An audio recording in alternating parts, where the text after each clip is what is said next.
Hello and welcome to Clipping In.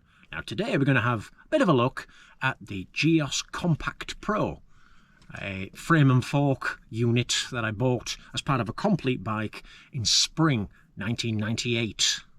Now by way of a general introduction, Gios, the company, were based in Italy.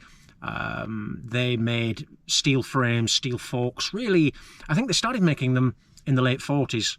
But they sprang to fame, to notoriety in the 70s when Roger de Vlamingh, who was one of the best classics riders of that era, probably ever, he was riding for an Italian team, Brooklyn, sponsored by a chewing gum company that was actually an Italian chewing gum company, but that wanted to give an air of being American, an association with the Brooklyn Bridge. And that was a team built around him so that he could do battle with the classics kings of the time like Merckx and Freddie Martins and others. And if you look online, you know, there are some fantastic photographs of de Vlamingh skipping over the cobbles on his blue-framed Gios with the chrome forks. And then in the 90s, they were associated with the Spanish Kelme team, who had lots of great climbers in stage races, Colombians and Spanish climbers and so on. So that they had that tradition of being associated with, you know, top-level racing. I'm quite fortunate that I kept a Gios catalogue from 1998. And younger me, we've got to thank him for this, included the RRP prices. I'll put inserts up so that we're not staring at these things, but I included RRP prices for all the frame and fork units. I must say back then it was a different process to nowadays, that when you were buying a big name frame, you generally, those companies only dealt in frame and forks. They weren't selling complete bikes. Whereas now if you buy specialised, you know, you're buying a specialised Tarmac SL8 and you have a choice of group sets, and to an extent you have a choice of frames. Same with Cannondale. You're buying complete bikes. The frame builders, if you like, are dealing with that retail end of things. The specs are sort of pre-decided, if you like, in many cases. You can still do it the what we call traditional way by buying a frame set, but generally speaking now most of us, I think, buy off-the-peg bikes with a specification that's near enough. If you say you'd go to a British frame builder, you could get a custom-built frame and forks, and you could build it yourself or swap the parts over from an existing bike. Or even a dealer would do that. You could maybe buy a Gios, get it supplied from the dealer with a headset and a bottom bracket, and then you'd swap parts over from another bike. In 1998, I didn't do that. I got the spec sheet out and I specified, you know, Ultegra group set. I got some really nice hand-built wheels that were based around a Mavic CXP30 rim with Ultegra hubs. Because back then, hubs were part of the group set, you know, Ultegra. Whereas nowadays, in the era of factory built or people will often, they'll buy pre-made wheels from another manufacturer altogether as part of their build-up. Back then it was a little bit different. You know, we're going back 1998. There was some pre-built, factory-built specialist wheels around, like the Heliums and Zip and Head and Mavic. But generally still, you were dealing with shops who had a skilled wheel builder in-house. And therefore you could say, oh, I want CXP30 28 hole on an Ultegra hub. And you take it from there. So the process, you'd specify the handlebars, the stem, the saddle. I actually got a Gios saddle. It was a Sella Italia, all Kevlar in Gios blue with the Italian flag. Superb thing. I actually discovered that Kevlar coating, although it was very, very rugged and robust, if you were a person who had a little bit of movement on the saddle as you were riding, it used to wear through your cycling shorts in double quick time. So not ideal for me because I was always moving around on the saddle. I actually swapped that flight, pushed it onto my dad, who was really happy with those kinds of saddles, and he gave me a San Marco Squadra in exchange, which superb. He said it was like sitting on an overcooked piece of steak, but I thought they were wonderful saddles, and I've still got that today. So looking at the Compact Pro, I'm looking in the catalogue now, you can see it's a Didace steel frame with chromed chainstay, some chromed dropouts there, chromed lugs around the head tube, plain lugs on the rest of the frame, those wonderful chromed forks, and the dropouts. If we have a closer look, the dropouts were adjustable on these Gios, which was an interesting... I don't recall any other manufacturers doing that. The idea was that you, with 3 hex-headed bolts, you could lengthen the effective wheelbase. You were lengthening the chainstays as such. I'm not sure how many times you were meant to do that. I never touched them, so I left mine on the shortest chainstay length effectively, so minimum clearance, believing that that sort of tight rear triangle would give you more sort of direct power and punch. The Gios had a reputation of being crit bikes because they had a jump, a Gios jump, as lots of people used to refer to it. And for that reason, I was never tempted to touch those little brass bolts. I'm sure some people did, and I'm sure some people were quite happy doing that, and it would, I suppose, allow you to get bigger tyres in there. You'd have more clearance, because Italian frames at that time were notoriously tight. They were 74-degree parallel, seat and head, and short chainstays, and therefore you had very, very close clearance. For that reason, even today, I can just get 25mm tyres into this bike. Nothing more than that. If I'd been brave enough, I suppose, to adjust those dropouts all those years ago, I wouldn't touch them now. They're probably seized in completely. But if I'd adjusted them years ago, maybe I'd have got something slightly bigger than a 25. Who knows? The Compact Pro, which we see is £530 frame and fork. The model above that was the Compact HT. Same design, same adjustable dropouts, but they use a different Didachi steel, not lugged, TIG welded. The attraction of that is that they could use lighter steel without the lugs because of the TIGging. Just before I move on, there's another couple of models that are worth showing. There's a Cinquantenario. Apologies for the Italian. Oh, by the way, I know that the Italian pronunciation of the company is more like Gios, but you know, I'm going to say Gios, you know that. So the Cinquantenario was aluminium. Lovely welds, super smooth stuff. They had what looks like chroming on those rear stays, but I'm guessing that was just plain aluminium. But they had a standard for £900, that chrome steel fork. And that was the 50th anniversary of Gios in 1998. The final model that I want to point out in this catalogue, Titanio. I've never seen a titanium Gios in real life, but it's a really interesting looking model. The list price was £1,600, which, you know, was phenomenal back then. I mean, we're talking 26 years ago. But it does look superb. You've got those unpainted seat stays and chain stays there with that beautiful bare titanium, the adjustable dropouts. The fork, to me, looks to be the same chrome steel fork again with that beautiful curve on it. Yeah, it certainly looks a great bike. I couldn't progress further without putting up this superb photograph of late 90s Gios-themed athletic leisure wear. Isn't that superb? I'd certainly wear a Gios shell suit. I really would. I do have a Gios cap, but that's about the extent of my Gios-themed kit. But that shell suit certainly caught my eye. Whilst we're on the topic of prices and builds, I specified the complete the handlebars, the stem, the saddle and everything else, and I got Ultegra 9-speed, which was the latest greatest thing. People at the time said, oh, it's sacrilege, you can't buy a classic Italian frame and go for Shimano, you've got to go for Campag. And for the same price I could have got Campag Chorus 9-speed, but I wanted a kind of cross compatibility with Shimano. They retained compatibility from 8-speed to 9-speed to 10-speed. Which was superb, whereas at the time I think there was a break between Campag 8 and Campag 9, and that's why I stuck with Shimano. I'm glad I did, because I then had a Shimano across all the bikes, and you could swap parts, swap wheels. It was nice to do that. But I paid, and I've written it down, £1,200 for that bike on the road, and again applying CPI, RPI, inflation, whichever we take, you're looking at somewhere around £3,000 today.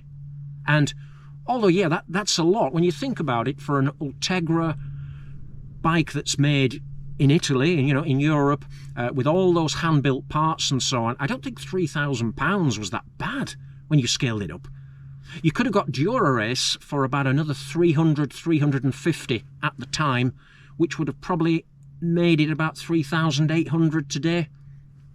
All right, what does it weigh? I know at some point, steel frame, steel fork, what does it weigh? Right, well, the bike, regular viewers will have seen that is now my nominated winter bike. And I've got some SKS clip-on guards, I've got some heavy 25mm Schwalbe Durano double defence tyres on there. All in, with pedals, guards, cages and the Durano tyres, it weighs 9.65 kilos. I would imagine if you stripped the tyres onto lighter racing tyres, if you stripped the guards off and one or two other things, it would be down to about 9.3 kilos in summer guise. When I raced it, it was sub 20 pounds. With racing wheels and everything else, it was easily sub 20 pounds. Now 20 pounds is 9.1 kilos. So I'm guessing that I was probably racing it at sub 9 kilos. And although that does sound heavy, again, the Cannondale Super 6 Evo that I bought at the end of July, a modern bike, carbon fibre, etc., etc., that was 8.5 kilos when I'd upgraded the wheels slightly. So, you know, a traditional, not just a steel frame, but a steel fork as well. You know, I think that potentially at 9 kilos is competitively light, I think, compared to such as the Super 6 Evo. Now, there is, of course, a difference. I've noticed that putting the same effort levels in, the Gios as it stands now is about 1.5 miles an hour slower on average at base pace than the Super 6 Evo.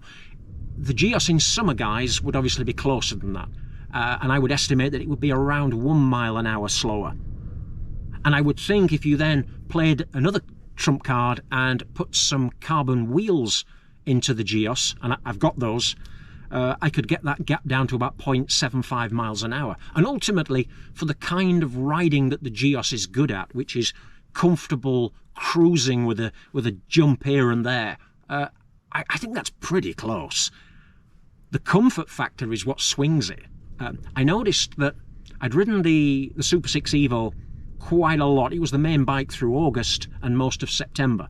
And then as autumn was approaching, I switched back to the Dolan ADX titanium frame carbon fork, which the Dolan titanium, I'm running it with 28mm tyres. The Super 6 Evo, I'm running it with 30mm tyres. And I noticed the difference on rough roads, on longer rides, say over 5 hours. I noticed how much more comfortable I felt on the titanium bike versus the Super 6 Evo.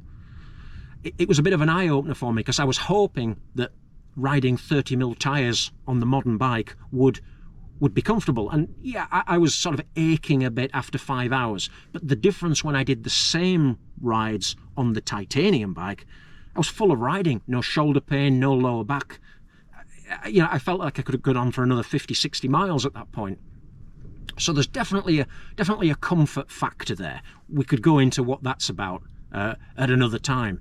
But the next big eye-opener for me was when I thought about a winter bike. I dug out the Gios Compact Pro and I thought, right, I'm going to get some miles out of it, because it's barely been ridden this year.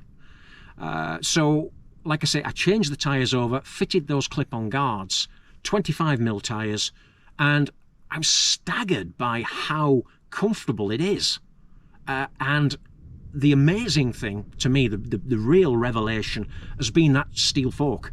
It's a thing of beauty and wonder, and it tracks the road in such a organic, can I say that, or is that too pretentious? It tracks the road in such a way that it's not like running soft pneumatics. You know, it's tempting with wider tyres, you let some air out, but if you keep doing that, not only do they start to drag, they also squash at high speed when you're going into a corner and you brake. You can feel it squash.